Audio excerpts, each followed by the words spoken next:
Good morning, church. I've recently been talking in these devotionals that I've given on the Christian concept of vocation. Last time in particular, I talked about work, all different kinds of work as being a calling from God, in a very real sense, a type of ministry. Work is good for a number of different reasons, but the two ways that I focused on was first, that work honors and glorifies God, because it is a way in which we fulfill part of the creation mandate to exercise dominion over and subdue the world.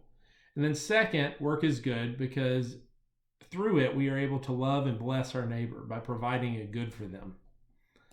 So today I want to continue with this idea of vocation, but I want to introduce another concept to you as well. There's a Greek word, oikonomia, and it's a word from which we derive our English word economy. And it's this idea that there are different parts or spheres inside of an economy or an oikonomia, and they all function together in order to produce a good for individuals or society in general. In reference to God's economy or oikonomia, this can refer to different parts or spheres of life that function together to produce the world that God intended. Three of these big ones, these are instituted by God Himself, are number one, the family, number two, country or government, and number three, the church. I'll tackle the government and the church one soon, but today I want to focus on the family. Back in 1986, Pope John Paul II said in a homily that he gave in Perth, Australia, he said this: "As the family goes, so goes the nation, and so goes the whole world in which we live." I'm a Protestant for a number of different reasons, but I think he was right. John Paul II was right because at the center of God's creation sits the first created institution, that is marriage and the family. In Genesis 1:27, we see that the sixth day of creation is capped off with the creation of Adam and Eve.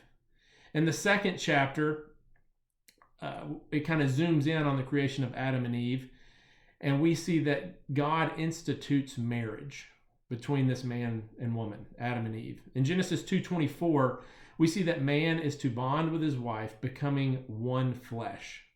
Going back to that first chapter of Genesis, in verse 28, we see that out of this marriage is to come children. Through the marriage union is to produce more people. So from the very beginning, before the church was instituted, before government or country was instituted, we see that marriage and the family was instituted by God. God's calling for the family is only second to God's calling us to Himself. It is essential to who we are as humans. Not only that, but it gives us a glimpse into the tri-personal nature of God. That is, the family, in a sense, is a finite picture of what God is in the Godhead. That is, the Father, the Son, and the Holy Spirit. And then the family, we have the husband, the wife, and the children. For the sake of time, I'm not going to get into the particular commands of husbands to wives, wives to husbands, parents to children, children to parents, but I want to point out a few things.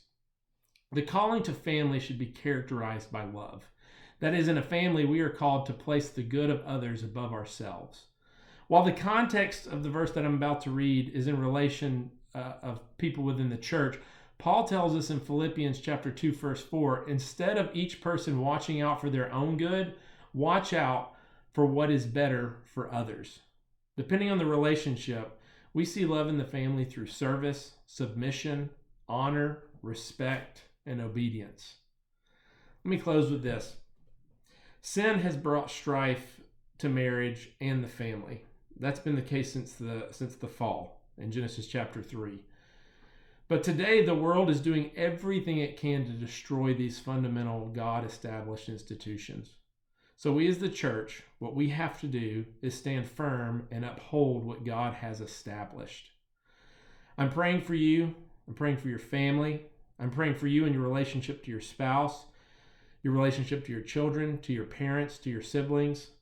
And I'm praying that God will reveal Himself more fully through our calling, our vocation to the family. God bless.